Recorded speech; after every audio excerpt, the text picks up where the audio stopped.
Hey everyone, and welcome back for another deep dive with us. Always happy to be back. Today we're tackling a pretty big question, one that's been around for centuries, actually. Oh yeah, this is a classic. Are moral values subjective? Do they change from culture to culture, or are there universal truths that apply to everyone everywhere? That's the big question, isn't it? And to help us unpack this whole thing, we're going to be looking at it through the lens of the Baha'i Faith. Yeah, the Baha'i teachings offer a really unique perspective on this. Yeah, they do. They have this really interesting approach to balancing cultural diversity with this idea of universal morality. Finding that sweet spot right between respecting differences and upholding certain core values that are seen as essential for humanity. Exactly. And that's what we're going to try to get at today. Should be a fascinating conversation. So to kick things off, let's start with some definitions. Okay, sounds good. When we talk about moral relativism, Right. What exactly do we mean? Well, at its core, moral relativism suggests that there isn't a single right or wrong that applies to everyone everywhere. It's the idea that morality is fluid, shaped by the values and norms of a particular culture or time period. So what might be considered ethical in one society could be totally unacceptable in another. Precisely. That makes sense on a certain level, but it also seems like it could get pretty tricky. Oh, yeah, for sure. How do you hold individuals or societies accountable for actions that seem, universally harmful if everything's relative? That's one of the big challenges with moral relativism. Yeah, where do you draw the line? It raises all sorts of questions about how we define universal standards of justice or human rights. So how does the Baha'i Faith approach this? Well, they actually present a more nuanced view. Okay, tell me more about that. They acknowledge the diversity of cultural expressions of morality. So they're not saying that everything's the same across cultures. No, not at all. But they also believe in a set of underlying universal truths that guide human behavior. So it's kind of like there's a middle ground. Exactly. They're not saying it's either. They're saying it's both hand. That's really interesting. It's like a symphony, Okay. I like where you're going with this. Each instrument has its own unique sound and plays its own part, but they all contribute to a harmonious whole, right? Yeah, that's a beautiful analogy. And in a similar way, the Baha'i view suggests that diverse cultures with their varied moral expressions can coexist and contribute to a unified and just global society. That's a powerful image. It's about finding that harmony amidst the diversity. So what are some of these universal truths that the Baha'i Faith upholds?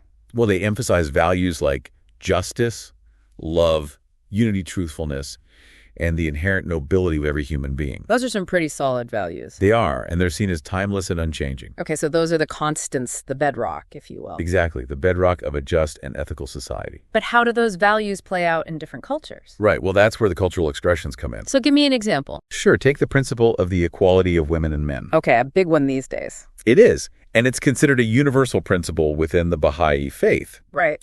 But the ways in which that equality is expressed and implemented can vary depending on the cultural context. So the core principle remains constant. Yes, but the specific cultural expressions can evolve and adapt. That's a really helpful distinction. It highlights how the Baha'i teachings seek to balance respect for cultural diversity with adherence to those fundamental moral principles. I'm really starting to see how this all fits together. It's a complex but fascinating approach. It is. Now, before we go any further, I want to take a closer look at one of the big tensions within this whole debate. Okay, which one? Individual freedom versus collective morality. Yes, that's a crucial point. Where do you draw the line between personal freedom and the well-being of the whole group? It's a question that comes up all the time. It does, and it's something the Baha'i teachings address directly. They do. They acknowledge the importance of individual freedom and autonomy. So they're not saying that individuals should just be cogs in a machine. No.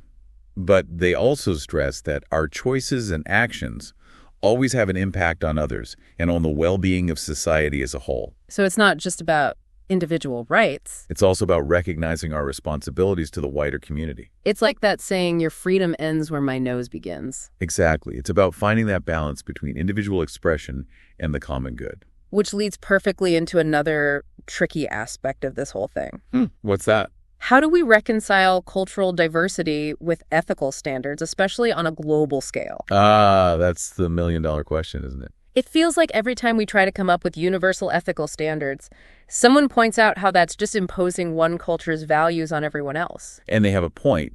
There's a real danger of cultural imperialism.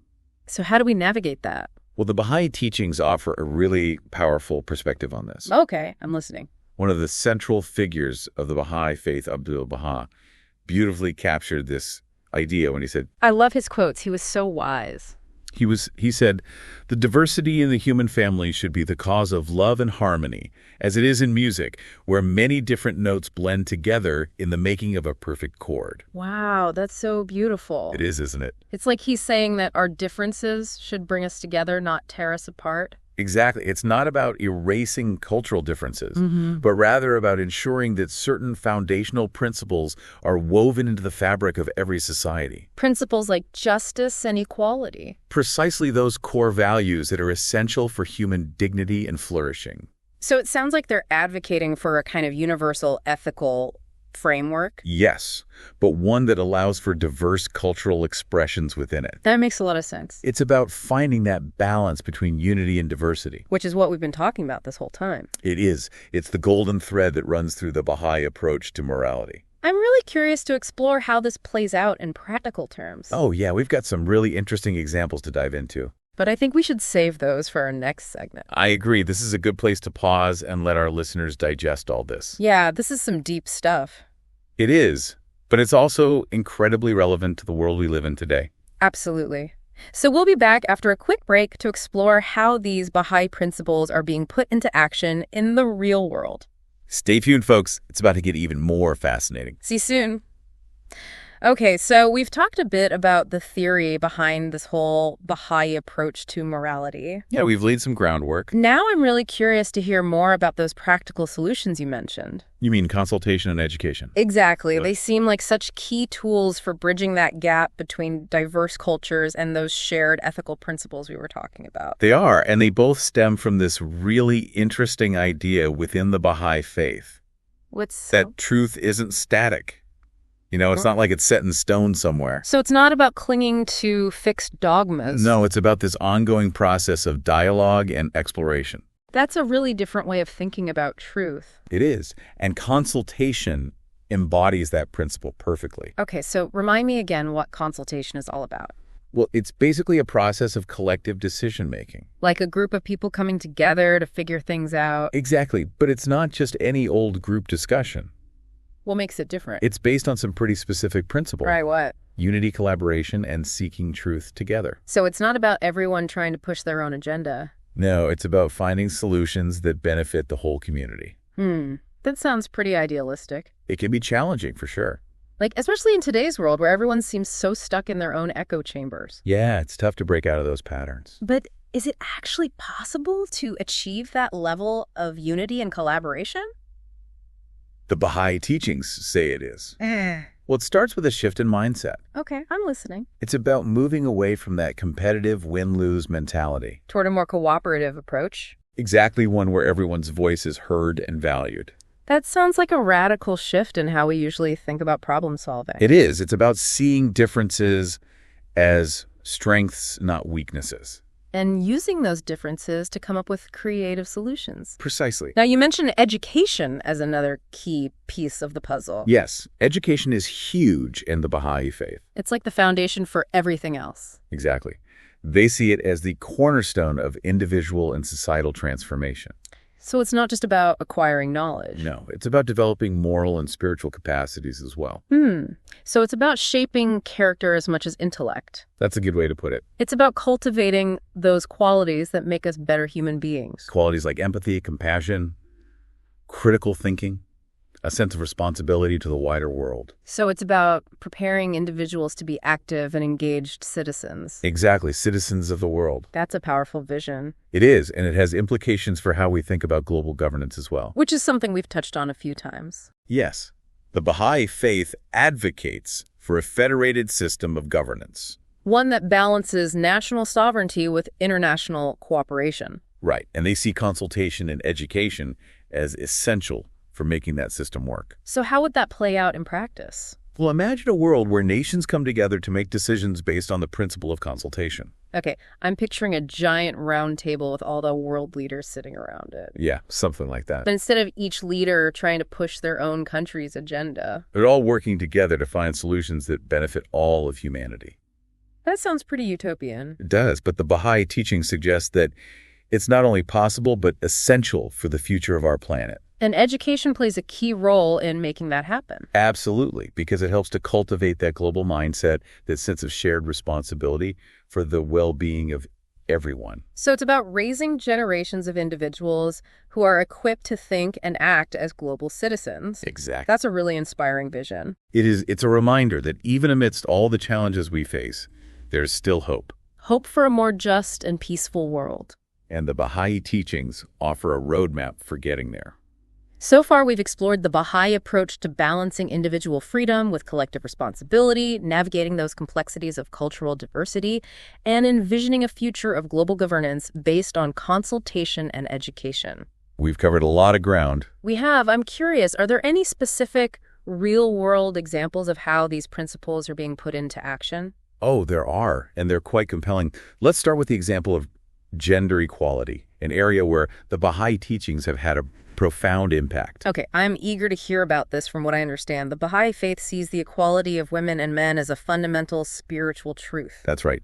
They believe that men and women are equal in the eyes of God and should have equal rights and opportunities in all aspects of life. How is this principle being translated into concrete action? In many ways, for instance, within the Baha'i community itself, women have equal rights and opportunities to serve in leadership roles. Oh, really? Yes, there are no clergy in the Baha'i Faith, so both women and men are equally able to serve on elected governing councils at the local, national, and international levels. That's pretty remarkable, especially considering that many religious traditions still restrict women's participation in leadership. It is, and this commitment to gender equality extends beyond internal governance. In what way? Well, the Baha'i community actively promotes the education of girls and women around the world. That's so important. They advocate for their equal access to opportunities in healthcare, economic empowerment, and political participation. So they're not just talking the talk, they're walking the walk when it comes to gender equality. They are. It's a core principle for them. It's amazing to see those principles put into practice. It's a powerful example of how universal principles can be translated into real-world change. And it speaks to the transformative power of the Baha'i teachings. Are there any other examples that illustrate how the Baha'i approach is playing out in the real world? Let's look at the area of economic justice, another domain where the Baha'i teachings offer a unique and challenging perspective. Okay, this one is particularly relevant given the widening wealth gap and persistent poverty we see in many parts of the world. What's the Baha'i take on addressing these issues? They offer a concept they call the spiritual solution to the economic problem. That sounds intriguing. It's a multifaceted approach that recognizes the interconnectedness of material and spiritual well-being. So it's not just about throwing money at the problem. No, it's about addressing the root causes of poverty and inequality. What are some of the core principles of this spiritual solution? One is the elimination of extremes of wealth and poverty. So no billionaires and no one living in abject poverty. Right. The Baha'i teachings envision a society where everyone has access to the basic necessities of life and where wealth is distributed more equitably. That's a pretty radical idea, especially in a world driven by capitalist systems that often prioritize individual gain over collective well-being. It is, but the Baha'i teachings challenge us to rethink our assumptions about wealth and prosperity. So it's about finding a balance between material progress and spiritual values. Exactly. And it involves recognizing that the pursuit of wealth should be tempered by a sense of justice, compassion, and responsibility to the less fortunate. This is all very compelling in theory, but how are these principles being applied in practical terms? Are there any concrete examples of how the Baha'i community is working towards economic justice? There are a number of initiatives underway, for example, in many parts of the world. The Baha'i community is involved in microfinance projects, providing small loans and financial literacy training to empower individuals and communities to lift themselves out of poverty. That's a great example of how they're putting those principles into action at the grassroots level. They are, and they also advocate for systemic changes like fairer trade practices and policies that promote economic equity and sustainability. It seems like their approach to economic justice goes hand in hand with their vision for a more unified and just global order. It does. The Baha'i teachings emphasize that the well-being of humanity is inextricably interconnected, and that addressing issues like poverty and inequality requires a global perspective and collaborative solutions. This brings us back to that idea of global governance, which can feel so abstract and daunting. I'm still grappling with how a federated system of governance could realistically address these complex global challenges. I understand that it can be difficult to envision, but the Baha'i teachings offer some really insightful principles for how such a system might function. I'm all ears. What are some of the key elements of their vision? One key principle is that global governance should be based on the recognition of the oneness of humanity. Meaning that we're all part of one human family. Okay. And that we need to start acting like it. So moving beyond those narrow national interests. Exactly, and prioritizing the well-being of the entire human family. That's a beautiful ideal, but is it really possible to achieve in a world that often feels so divided and fragmented? It's certainly a challenging endeavor, but the Baha'i teachings suggest that it's not only possible, but absolutely essential for our collective survival and progress. What gives them such confidence in humanity's ability to overcome these divisions? It's rooted in their understanding of human nature. Tell me more about that. The Baha'i teachings emphasize that at our core, we are all spiritual beings with a capacity for love, compassion, and unity. Those are powerful qualities. They are, and they believe that these qualities, when nurtured and cultivated, can overcome the forces of division and conflict. That's a really hopeful perspective, and it's a good reminder that we shouldn't underestimate the power of our shared humanity. But I'm still wondering what concrete steps we can take to move toward this vision of a more unified world. The Baha'i writings suggest a number of pathways. One is through the promotion of intercultural understanding and dialogue. So creating more opportunities for people from different cultures to connect. Yes, to learn from each other and build bridges of understanding. And another is through education. Exactly, fostering in individuals a sense of global citizenship and responsibility. It sounds like it all comes back to those core Baha'i principles we've been discussing, consultation education, and the recognition of our shared humanity. It does. Those principles provide a framework for not only understanding the world, but also transforming it. This has been an incredibly insightful conversation. I feel like we've just scratched the surface of these complex ideas, but it's definitely given me a lot to ponder. I'm glad to hear that the Baha'i teachings offer a rich tapestry of insights and perspectives, and I encourage you to continue exploring them on your own. I definitely will, and I'm sure our listeners will be eager to continue this journey of discovery as well. We've covered a lot of ground in this deep dive. We started by unpacking the debate between moral relativism and universal truth, then explored the unique perspective offered by the Baha'i Faith, and finally we delved into some real-world examples of how these principles are being put into action. I think it's safe to say that we've all learned a great deal. I agree. It's been a pleasure exploring these ideas with you. As we wrap up our deep dive into moral relativism and universal truth, I find myself reflecting on the Baha'i perspective and how it challenges us to think differently about these age-old questions. It's a perspective that moves beyond simplistic answers and encourages us to embrace complexity, Yeah, like it acknowledges that there's no easy solution. Exactly. It recognizes the tension between the diversity of human cultures and that search for those shared values, offering a pathway for navigating that tension. It's been eye-opening to explore these ideas, especially the Baha'i emphasis on finding practical solutions. Yeah, they're not just sitting around theorizing. Right. It's about creating a more just and unified world. Their teachings remind us that we're not just passive observers of these global challenges. We're active participants. Exactly. We have a role to play in shaping the future. And that's what I find so inspiring about the Baha'i approach. It's not just about abstract philosophical debates. It's about putting those principles into action. Making a difference in the real world. Exactly. Translating those lofty ideals into tangible efforts to create a better world. Whether it's through promoting gender equality, working towards economic justice, or advocating for a more unified system of global governance. The Baha'i teachings provide a roadmap for positive change. It all seems to come back to those core principles we've been discussing: consultation, education, and the recognition of our shared humanity. Those principles form the foundation of the Baha'i vision for a more just and peaceful world.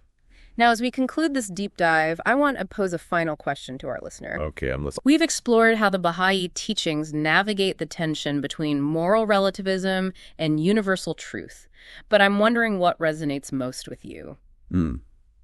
That's a good question. What new insights or perspectives will you take away from this conversation? I hope our listeners will take some time to really reflect on that. I do too. And as you reflect on that, I want to leave our listener with one final thought. Okay, go for it. The Baha'i teachings offer a powerful reminder that while the challenges we face are great, They're daunting. so too is our capacity for transformation. We have the power to change things. We do. It's a reminder that a better world is possible, but it requires a conscious effort To cultivate those qualities of unity, love, and justice. that reside within each of us. Beautifully said. It's been a privilege to dive deep into these profound ideas with you.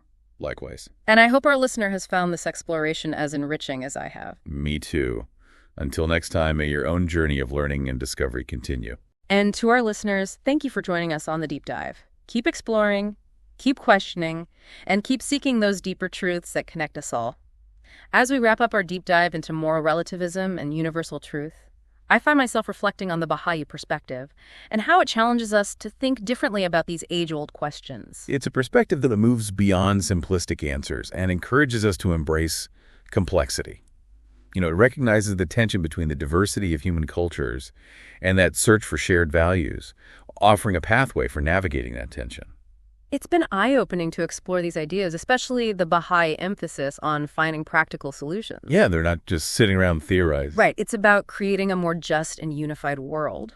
Their teachings remind us that we're not just passive observers of these global challenges. We're active participants. Exactly. We have a role to play in shaping the future. And that's what I find so inspiring about the Baha'i approach. Yeah. It's not just about abstract philosophical debates. It's about putting those principles into action, making a difference in the real world. Exactly. Translating those lofty ideals into tangible efforts to create a better world. Whether it's through promoting gender equality, working towards economic justice, or advocating for a more unified system of global governance, the Baha'i teachings provide a roadmap for positive change.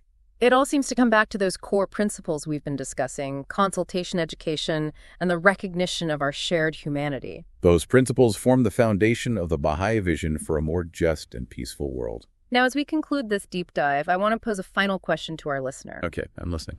We've explored how the Baha'i teachings navigate the tension between moral relativism and universal truth. But I'm wondering what resonates most with you.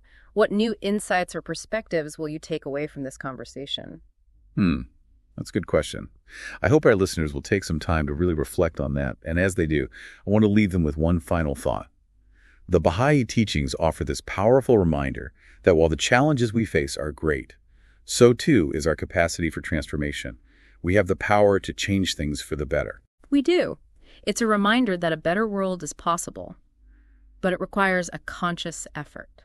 To cultivate those qualities of unity, love, and justice that reside within each of us.